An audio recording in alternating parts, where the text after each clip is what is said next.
Welcome to Sisterhood Makeover with Cinda Brown. I thank you for joining me once again. As you already know, I'm telling my story on how me and my husband defeated domestic violence. So today I said that I want to discuss how domestic violence entered into our household. Last week I did put out some disclaimers, and I'm going to put that disclaimer out again. I want everyone to know that in my videos I'm not condoning domestic violence, and at any time you feel like you're in harm or you're in danger, please go and seek help. There's plenty of organizations out there for free that you can contact that can help you get out the situation that you're in. So please, at any time, man or woman, if you feel like you're in harm or in danger, please get out the situation. Now, having that said, I'm going to begin to discuss how domestic violence entered my household.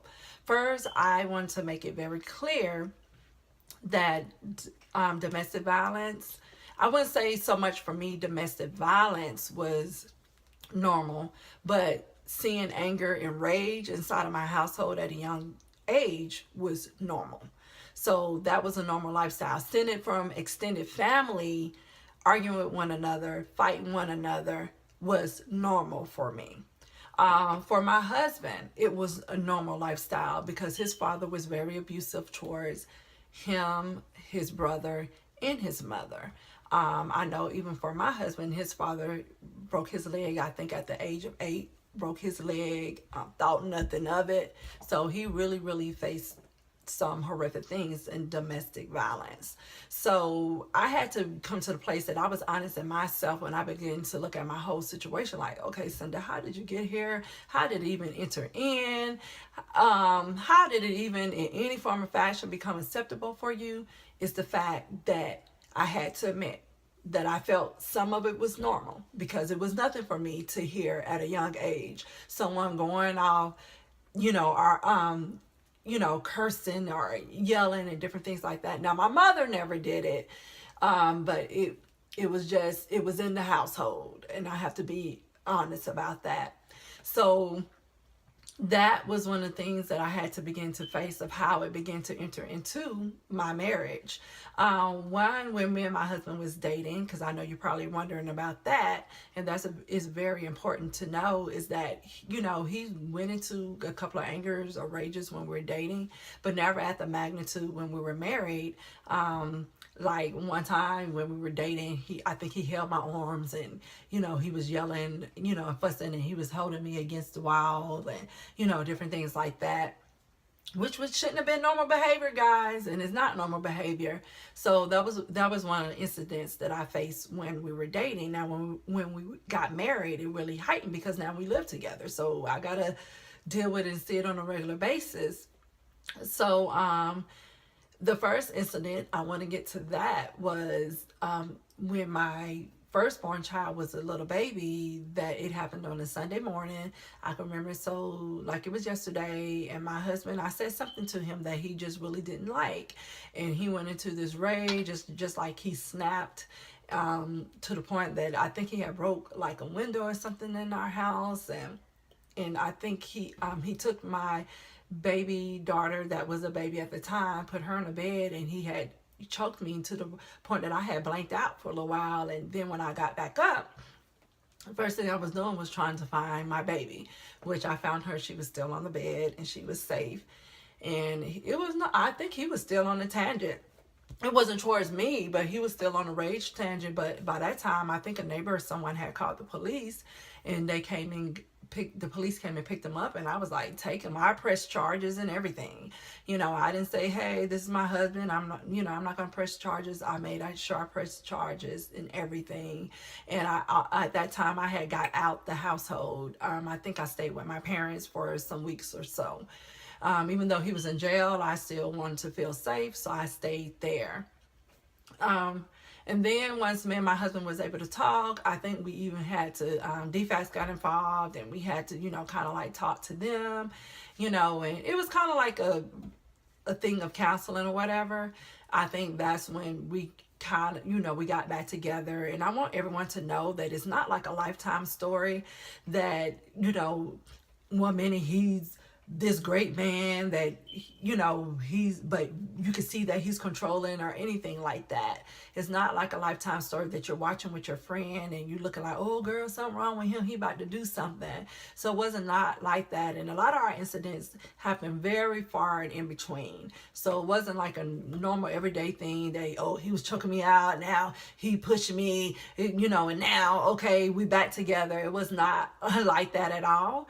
And I'm not, you know, making it seem like it wasn't that serious, but it wasn't like Lifetime. Every day you turn around, or every other day he said he promised that he gonna stop beat you, and then he beat you again. So it's not a Tyler Perry movie, and it's not Lifetime. Trust me. You know, domestic violence can show up in many different forms and fashions.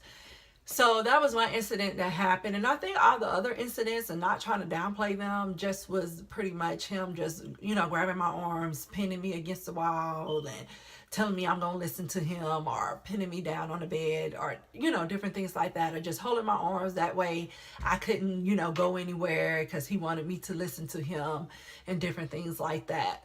So it was still a very compromising situation for a woman, especially have a small frame, and so it's easy to overpower me with all his strength.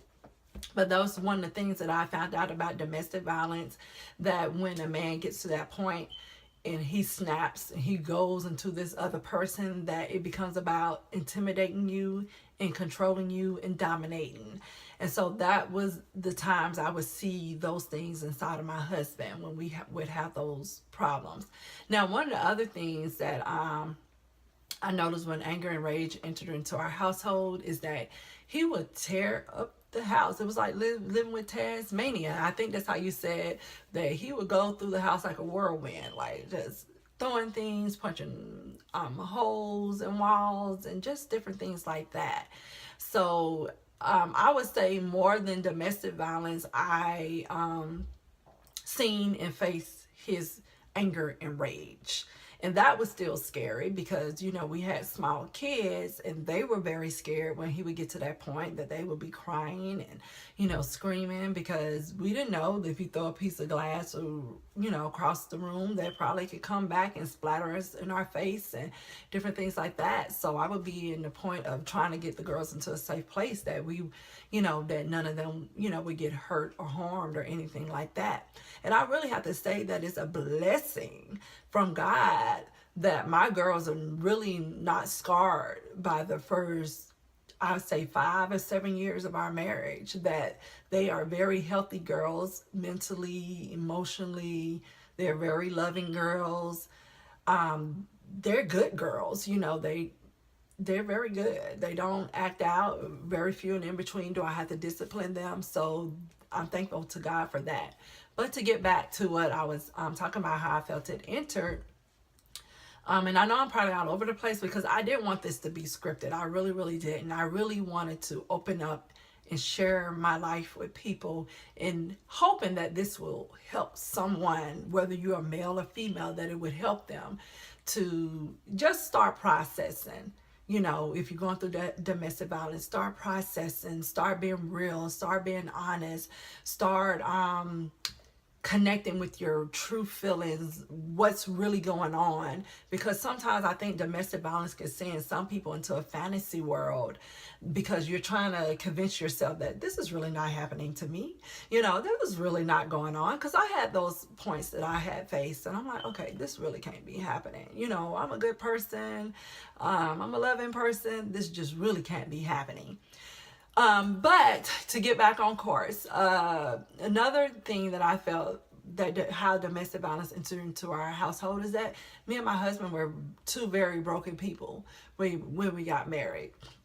You know, he had the baggage of his childhood of facing domestic violence with his father, and all the issues he had centered around his father and centered around that.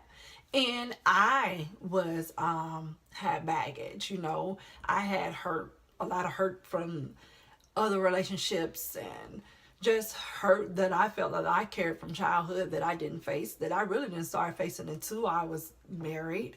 So we came into very broken people. So it's very important. I would say this to the married people or single people: before you get married, please make sure that you're whole and you're healthy and you deal with things within your life before you commit to another individual, because those things will begin to show up in many different forms. For some people may show up as cheating. You don't know how to be committed to one person. So when any other person pays you some little bit of attention, you go with that. Just for us, it showed up in domestic violence because, hey, I was used to being around a family that didn't mind getting down and throwing down. So I was not one of those women sitting in a corner where my husband would go off like, oh my God, what's he going to do to me? I was, hey, up in his face like, hey, I'm ready. What we going to do or whatever. And although he always had the more strength to overpower me, I don't want anyone to think I was just sitting around like a little, helpless victim. I was, bold up in his face as well. So, don't enter your marriage with a bunch of baggage. Take the time, even if you want to go through premarital counseling, to really begin to face the baggage that you have in your life. So, I think I've giving you 2 ways now that domestic violence entered into my household. One, it was through childhood experiences on my behalf and my husband's behalf, that we felt that the behavior was somewhat normal. 2, we were 2 broken people that had a bunch of baggage and we brought into our relationship, so that didn't help. And 3, let me just add to that, is the fact that because we had all this baggage and some of the past experience relationships that we had, we did not know how to really have a healthy relationship. We did not know how to communicate with one another. We did not know how to effectively disagree without it becoming a big deal. And I could say that on my part too, that if me and my husband disagreed, I would have an attitude. It would be just a big whoop-de-doo. It would be like, whatever, type of situation. So that wasn't good either. And then he didn't know how to effectively communicate to disagree, because he would be talking at the top of his lungs, and just, you gonna listen to me, you ain't listening to me. So that was a bad combination. 2 people that did not know how to effectively communicate and effectively disagree. Now, again, I'm thankful to God now that we do know how to do that. We know how to say, okay, well, I see what you're saying. Oh, I still don't agree with it, but I see what you're saying. So that's very, very important in any relationship. Know how to effectively communicate and effectively disagree, and know how to effectively listen to the other person, because that was one of my problems. I did not know how to listen, and I think sometimes I did not care about listening. I'll be honest. Once I got in that mind frame that you get on my nerves, I didn't want to hear nothing else you had to say, and it was all over my face and everything else. So those are 3 key things. Let's go over it again. 3 key things that had domestic violence into the entire household. It was normal. It was behavior we seen both in our childhood, the anger and the rage. 2, we both were broken people that came in with baggage.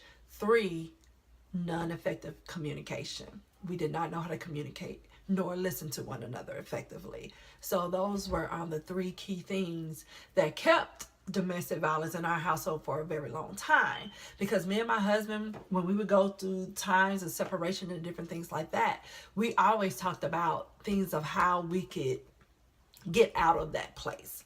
But because we didn't have those key things in order, especially the effective communication, which was killing our marriage the most, it took us a little longer to get out and get to a healthy place.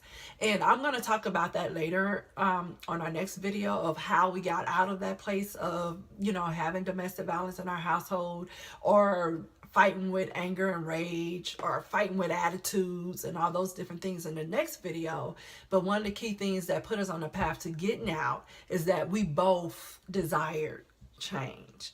We both depended on God for change. We both prayed to him. When I was praying sometimes concerning our marriage, I didn't know my husband was saying the same prayers until we began to communicate with one another. And I'm like, wow, we're praying the same thing. And on his behalf, he did go to counseling. Like, he went to anger management classes and different things like that. So I never downplayed going to get help outside of yourself. And there's times I really, really wish that we had the means. I know sometimes people offer free things, but we had the means to really get a really, really good family counselor. And we got in there and we really began to talk and communicate things, because that probably would even helped us even quicker in the process. So I guess on next Monday, I'm going to talk about why I stayed. And then I'm going to talk about how I began to heal, how our marriage began to heal, and how we got out. So I hope you guys enjoyed this segment. I hope you learned something that was very instrumental. I hope one of the key things that you learned is that domestic violence is not a fantasy world. It's not La La Land. And it appears in different forms and different fashions for different people. Probably on the next video, I would define domestic violence, because I want you to know that sometimes what you think is normal is not normal. Because I had to learn that. What I felt was normal, like, hey, it's okay that we fuss and curse each other out or throw a shoe here and there. That's not normal behavior, and it's not appropriate behavior, as we would tell the kids at school. So we're going to define domestic violence in our next video. And then we're going to begin to talk about how you can get out that situation if you have two parties that are willing to work with one another and nobody's in harm or danger. That's the biggest thing. If you feel like you're in physical danger or harm, get away from the situation. See, we had to wait until our marriage was at a point that we knew it wouldn't be no more physical harm and danger towards one another before we really was able to begin to mend and patch the pieces. Okay, well, I am through talking. I've went over my time for today. I hope you guys are enjoying these segments. Like I said before, they're not scripted. I'm just talking from my heart, because I really want to invite you guys in, because I'm hoping this will help a male or woman or women face the reality of what's going on in their life or in their marriage, and probably in hopes help them to get out of it, whether it's really they have to remove themselves or the marriage is at a place that it could really be saved. So I want to thank you once again for joining me for this segment of Sisterhood Makeover with Cinda Brown. I hope I'm saying something that will help you, and I hope everyone has a great and wonderful day, and happy Labor Day for those who celebrate, and God bless.